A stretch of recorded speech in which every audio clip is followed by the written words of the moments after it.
ಎಲ್ರಿಗೂ ನಮಸ್ಕಾರ. House construction ವಿಡಿಯೋಗೆ ಸ್ವಾಗತ. ಪಾಯ ಎಲ್ಲ ಆದಮೇಲೆ ಬೀಮ್ ಲೆವೆಲ್ಗೆ ಮಣ್ಣು ತುಂಬಿದ ಮೇಲೆ ಈ ಥರ ಟರ್ಮಿನೇಟರ್ ಸ್ಟ್ರೆಚರ್ ಪ್ರಿಸರ್ವೇಟಿವ್ ಅಂತ ಸಿಗುತ್ತೆ. ಇದನ್ನು ತಂದು 50 ಲೀಟ್ರಿಗೆ 1 ಲೀಟ್ರ್ ಥರ ಹಾಕಬೇಕು.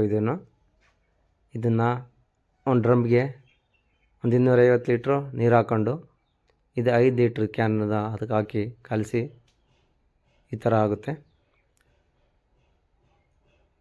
ಈ ಥರ ರೆಡಿ ಆದಮೇಲೆ ಇದನ್ನು ನೀವು ಎಲ್ಲ ಕಡೆಯೂ ಪಾಯದ್ಗೆ ಎಲ್ಲ ಕಡೆಯಲ್ಲೂ ಹೋಲ್ ಮಾಡ್ಕೊಂಡು ಈ ಥರ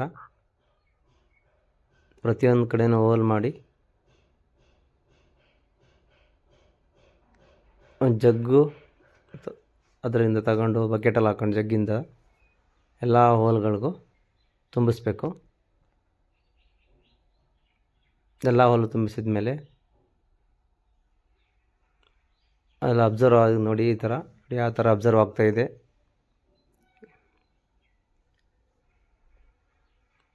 ಎಲ್ಲ ಕಡೆಯಲ್ಲೂ ಮಣ್ಣು ಎಲ್ಲೆಲ್ಲಿ ಬರುತ್ತೆ ಪಿಲ್ಲರ್ ಹತ್ರ ಸುತ್ತಲೂ ಈ ಥರ ಹಾಕಿ ಎಲ್ಲ ಅಬ್ಸರ್ವ್ ಆದಮೇಲೆ ಕ್ಲೀನಾಗಿ ಸೆಟ್ಟಿಂಗ್ ಆಗುತ್ತೆ. ನೋಡಿ ಯಾವ ಥರ ಅಬ್ಸರ್ವ್ ಆಗ್ತಾಯಿದೆ ಭೂಮಿಗೆ.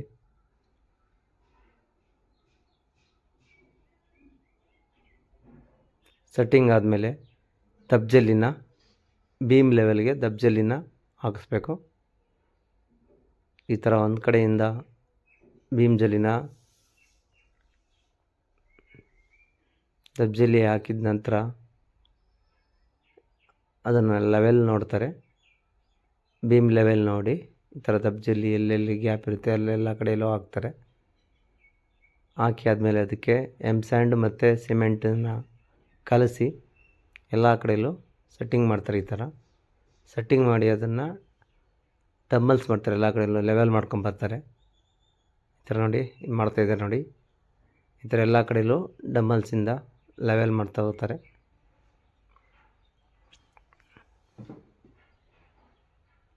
ಆವಾಗ ಒಂದು ಅಳತೆ ಸಿಗುತ್ತೆ.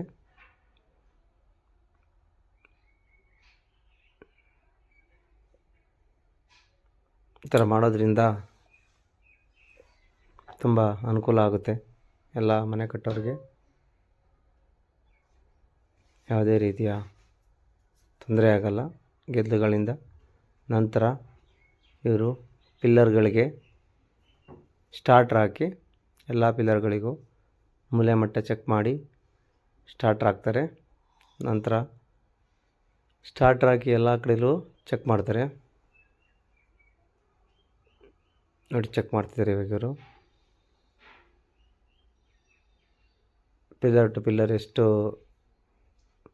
ಅಳತೆ ಇರಬೇಕು ಅಂತ ಚೆಕ್ ಮಾಡಿ ಮೂಲೆ ಮಟ್ಟ ಚೆಕ್ ಮಾಡ್ಕೋತಾರೆ. ಮೂಲೆ ಮಟ್ಟ ಚೆಕ್ ಮಾಡಿ ಅದಕ್ಕೆ ಕಾಂಕ್ರೀಟ್ ಕಲಸಿ ಅದಕ್ಕೆ ಸ್ಟಾರ್ಟಿಗೆಲ್ಲ ತುಂಬಿ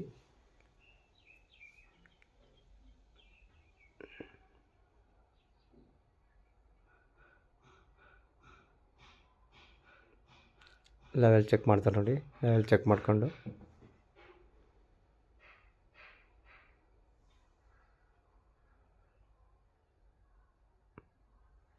ಕಾಂಕ್ರೀಟ್ ತುಂಬ್ತಾರೆ. ಅದಕ್ಕೆ ಕಾಂಕ್ರೀಟ್ ತುಂಬಿ ಅದನ್ನು ಬಿಚ್ಚಿ ಮತ್ತೊಂದು ಪಿಲ್ಲರ್ಗೆ ಹಾಕ್ತಾರೆ. ಅದೇ ಥರ ಎಲ್ಲ ಪಿಲ್ಲರ್ಗಳಿಗೂ ಸ್ಟಾರ್ಟ್ರ್ ಹಾಕೋತಾರೆ. ಸ್ಟಾರ್ಟ್ ಹಾಕಿ ಇನ್ನು ಬೆಳಗ್ಗೆಗೆ ಮತ್ತು ಸಿಮೆಂಟು ಮತ್ತು ಸ್ಯಾಂಡು ಜಲ್ಲಿ ಚೆನ್ನಾಗಿ ಕಲಸಿ ಎಲ್ಲ ಸ್ಟಾರ್ಟ್ರ್ ಹಾಕಿ ಬಾಕ್ಸ್ ಹಾಕಿ ಆದಮೇಲೆ ಪ್ರತಿಯೊಂದಕ್ಕೂ ಜಲ್ಲಿ ಸ್ಯಾಂಡು ಮತ್ತು ಸಿಮೆಂಟಿಂದ ಚೆನ್ನಾಗಿ ಕಲಸಿ ಅದನ್ನು ತುಂಬ್ತಾರೆ. ಎಲ್ಲ ಪಿಲ್ಲರ್ಗೂ ತುಂಬ್ತಾರೆ. ಆದಷ್ಟು ವೈಬ್ರೇಟ್ ಯೂಸ್ ಮಾಡಿದರೆ ಒಳ್ಳೆಯದು. ವೈಬ್ರೇಟ್ ಯೂಸ್ ಮಾಡೋದ್ರಿಂದ ಚೆನ್ನಾಗಿ ಸಿಮೆಂಟು ಕೂತ್ಕೊಳ್ಳುತ್ತೆ. ಸಿಮೆಂಟು ಮರಳು ಜಲ್ಲಿ ಎಲ್ಲ ಮಿಕ್ಸ್ ಆಗುತ್ತೆ.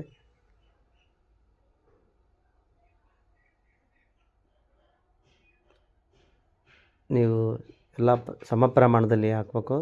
ಎಷ್ಟು ಸಿಮೆಂಟು